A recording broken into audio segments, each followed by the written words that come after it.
ఈ వార్త పుష్ప సినిమాని తలపిస్తోంది. ఎందుకంటే అటవీ శాఖ అధికారులు సీజ్ చేసిన 2 ఖరీదైన BMW కార్లు మాయమయ్యాయి. ఎర్రచందనం స్మగ్లర్ల నుంచి స్వాధీనం చేసుకున్న ఖరీదైన BMW కార్లు మాయమైనట్లు నివేదిక ఇవ్వాలని principal chief conservative of forest AP deputy CM Pawan Kalyan ఆదేశించారు.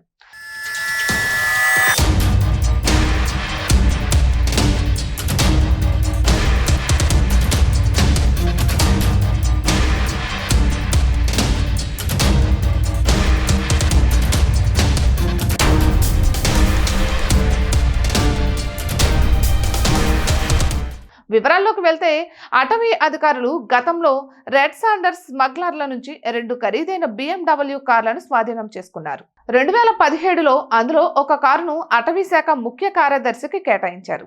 ఆ సమయం అనంతరం ఆ పదవిని నిర్వహించి జూన్ 2019 వరకు కొనసాగారు. అటు తర్వాత కారును అప్పటి ప్రస్తుత ప్రభుత్వ ప్రధాన కార్యదర్శి నీరబ్ కుమార్ ప్రసాద్ స్వీకరించారు. ఆయన జూన్ 2019 నుండి అక్టోబర్ 2020 వరకు, మళ్ళీ ఫిబ్రవరి 2022 నుండి జూన్ 2024 వరకు ఈ పదవిలో పనిచేశారు. ఇక ప్రస్తుతం అనంతరం ఆ పదవిని పునఃప్రారంభించారు.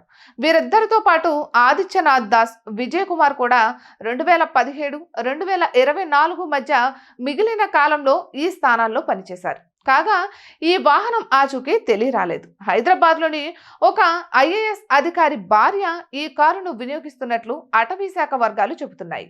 అయితే ప్రస్తుతం ఈ వాహనం ఎవరి వద్ద ఉంది అనే విషయంపై క్లారిటీ లేదు. 2015 ఫిబ్రవరిలో స్మగ్లర్ల నుంచి స్వాధీనం చేసుకున్న మరో BMW కారు కూడా కనిపించడం లేదు. ఇది అప్పటి అటవీ శాఖ మంత్రి అదనపు కార్యదర్శికి కేటాయించబడింది. అలాగే జూలై 2023లో స్వాధీనం చేసుకున్న ఇన్నోవా కారు కూడా అదృశ్యమైంది. అప్పట్లో నీరబ్ కుమార్కు కేటాయించారు.